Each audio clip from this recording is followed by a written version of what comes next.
This video shows about a month's worth of work, starting at the beginning of March pretty well.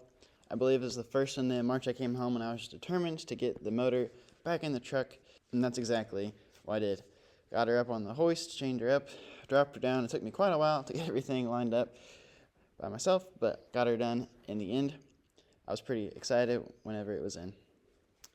Then I continued to work on it, getting all of the things ready for it to fire up inside the truck. I don't know what we'd do if we didn't have a hoist. I'm about 5'11", and with the truck on 37s, we just about have to have almost all the hoist to get it up in the air enough to get it into the truck. Pretty funny stuff. Ladies and gentlemen, it is a beautiful day outside, and I'm super excited because today, I think if we work hard enough at it, we might be able to go for a test drive tonight in the truck here. We got a lot of stuff accomplished in the last couple days. Trans-cooler hooked up, just everything that you can see here. We bled the brakes last night, so we have brakes working. Everything is going phenomenal. So now that we have brakes, I'm going to attempt to get into here and get the ignition switch unplugged from the back of the ignition and attempt to wire in a wire for the coil and for the starter, so we can turn the engine on and off from the key. So that's my goal. Got a lot of stuff yet to do, but I'm really excited because we might be able to drive this thing. So I am gonna have to take these running boards off because they get dangerously close to rubbing the tires. After getting the truck wired up and everything ready to run, I decided to go ahead and fire it up. We bled the power steering system, and once it finally got pressure, it blew the main high pressure line, and so we had to replace it. It ended up covering the whole wheel in power steering fluid, so that was nice.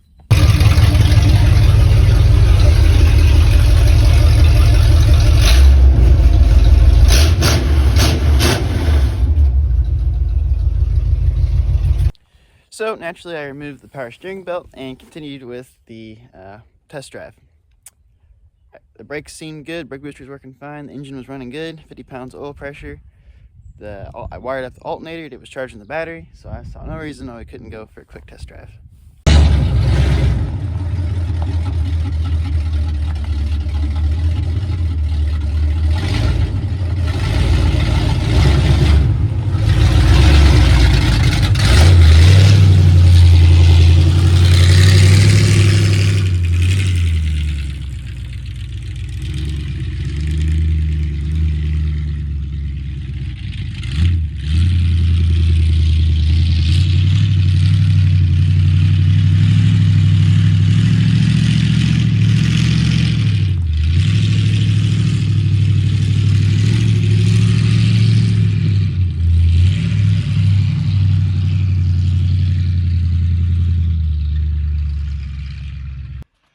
Just drove around the yard for the first time. I think we're gonna try and drive up to the farm before the sun goes down. At least if that will get his butt out of there. Still don't have a shock hooked up back there, and the power steering line blew, so we don't have power steering either. But dang, if that isn't a tough looking truck right there, I don't know what is. Whew, I'm so happy, excited.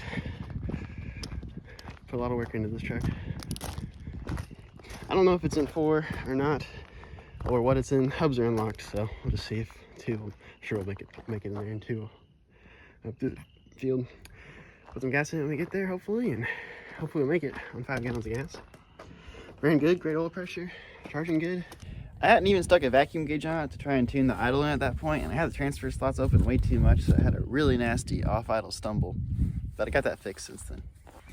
The next clip I recorded about 2 weeks ago probably, before we replaced the radiator in the truck. And I'll let younger Jack tell you all about that.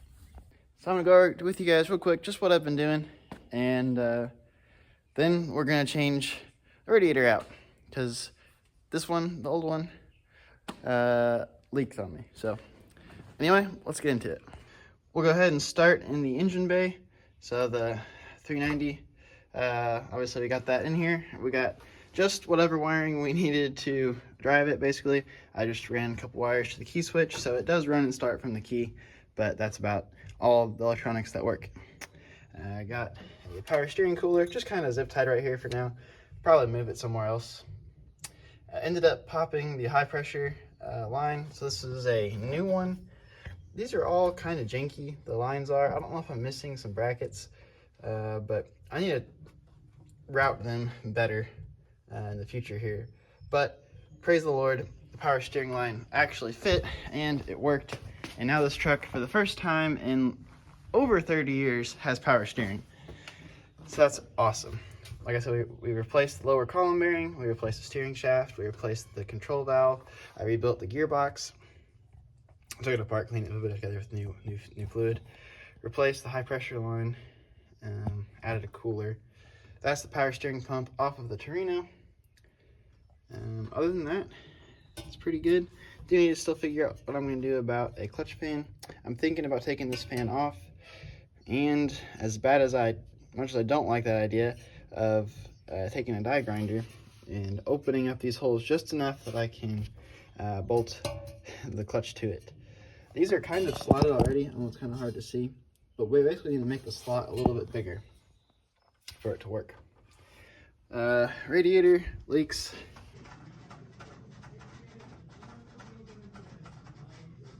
Power steering works though. Right here, out of this crease, and it looks like somebody, tried to fix it at some point. That's where it leaks. Unfortunately, big sad, but we're gonna go ahead and drop it out of here. And I already got a new one. I'll show you guys here in a minute. My brother 3D printed that awesome 390 badge for it.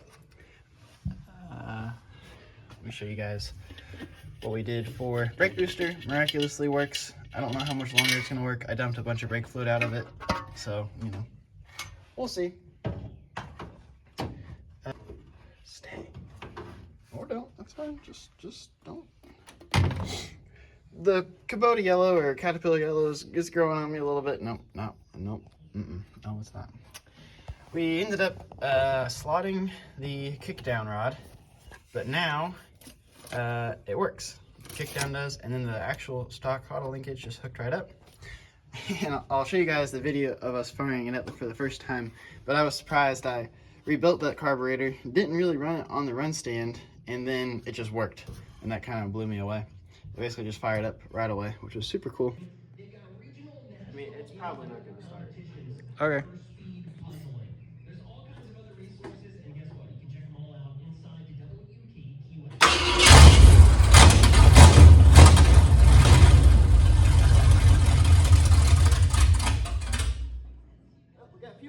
Say it started, yeah?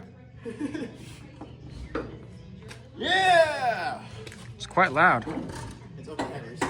I figured. So that's the engine in there. Got our transmission cooler here, but I'm going to have to take those zip ties off because we're going to have to put that on the new radiator now instead. So I might just zip tie it to the grill instead, because that's how half the Torino's won.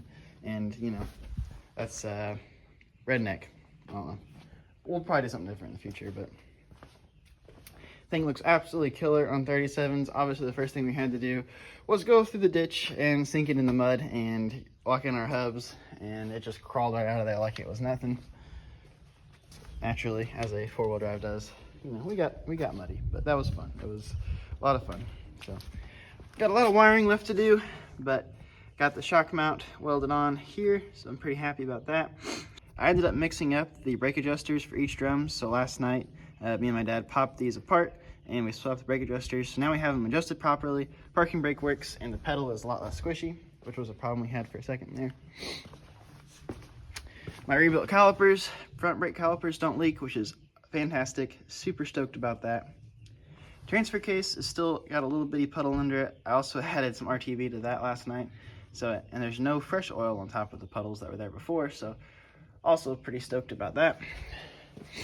Dad and I also fixed the indicator there. I don't know if you can see the little red guy moving back and forth. I need to clean it, but that guy was missing, so now we actually have an indicator of what gear we're in, so that's cool. Do some more wiring here. Got the gauges. Went ahead and just took everything apart, and I took the whole wiring harness out because I'm going to rewire it anyway. Got the new fuel tank installed, sending unit in. Don't have it wired up yet, but we'll figure that out once we get there. New fuel filler neck grommet. and as well as I got this fuel filter right here. It does touch the seat, so I might move it one day, but as of right now, it's kind of handy to look at and see how our fuel is looking, which it looks spotless because we have a new tank, new fuel lines, new carburetor, well, new carburetor. So pretty stoked about that. Missing the dome light bulb, so I'll have to get a new dome light bulb. Cargo light still works, so that's super cool. One of the things that really bugged me the most, besides not having any exhaust on it yet, the doors bang around a lot without any windows, without any seals, so it was very loud with the doors banging around the whole time going through the field. But this truck was so much fun to drive, and it was so awesome to have power steering. I mean, it's just light as a feather. Even with these massive 37s, the power steering is just super light, and it's just a wonderful thing, power steering is. So I think that's about all I have to go over with you guys. It's been a lot of work, obviously, and it's been a couple weeks. I know it's been a couple weeks since I posted an update on it, but we've been making lots of progress. So I'm hoping within the next 2 weeks or so, we'll have all the wiring done, and then we can hopefully get it licensed and insured, I guess, and hit the blacktop. So I'm pretty excited about that. Let's go ahead and get this radiator out and put the new one in. Let's see what we got to work with. There's a cat under the Torino. I wonder what she's doing. That is one silly cat you're looking at right there too. So this is a Summit Racing 4-core aluminum radiator. I have the same brand essentially in the Torino. I would say I haven't had any problems with it, but I actually have. It had a leak in it, I don't know, several months ago, maybe even a year ago, but they sent me a new one, so I really have no problems with the company. And I mean, it's always kept the motor in the Torino plenty cool. So I'm gonna go ahead and unbox this, and we'll get the old one out and put this one in there. So I also have a new lower radiator hose for it. So anyway, let's get to it. Old radiator's out. New radiator. Had to pull off that Chinesian cap. Stupid. So the radiator I bought here didn't exactly fit. You can see it's about 1 inch too short, so I had to make those little tabs. It's kind of hard to see there. Make one there and one there. I had to cut off a large portion of the back framework stuff. It bolted in fine on this side. It was about 1 inch too short on this side. So I had to do a little modification to it, but it fit in there after that. 4-wheel drive adventure! Adam's driving the oldest vehicle he's ever driven. Yep.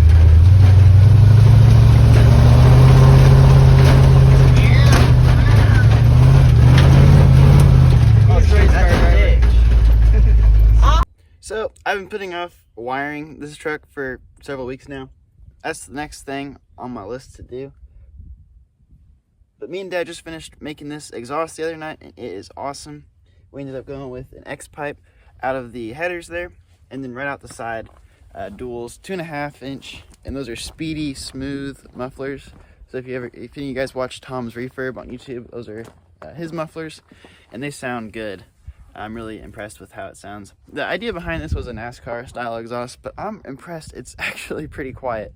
I was thinking it might be kind of loud, but I think side exit's always the way to go, and you might as well have duals. So I was gonna buy a Black Widow exhaust kit for it, but it was like $500 or something, and it was gonna be, you know, $700 probably in exhaust pipe and stuff to build this.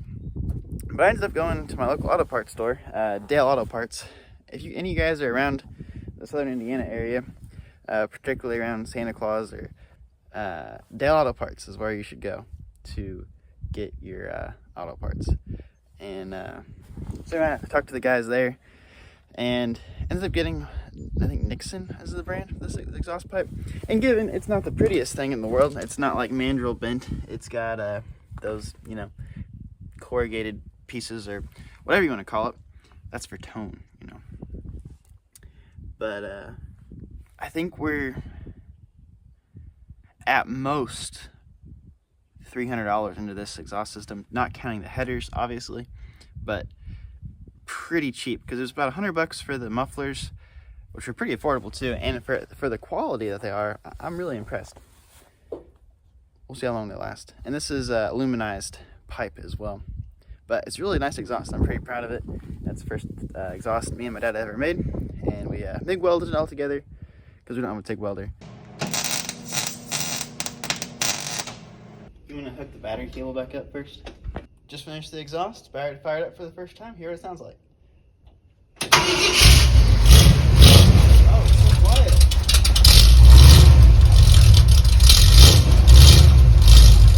It's cold nature of that.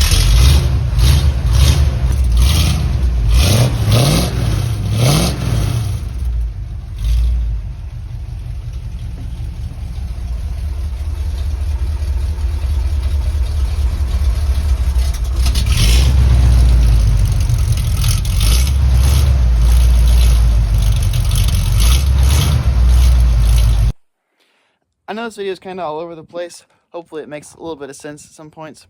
We've gone a long way with this truck in the last month or so.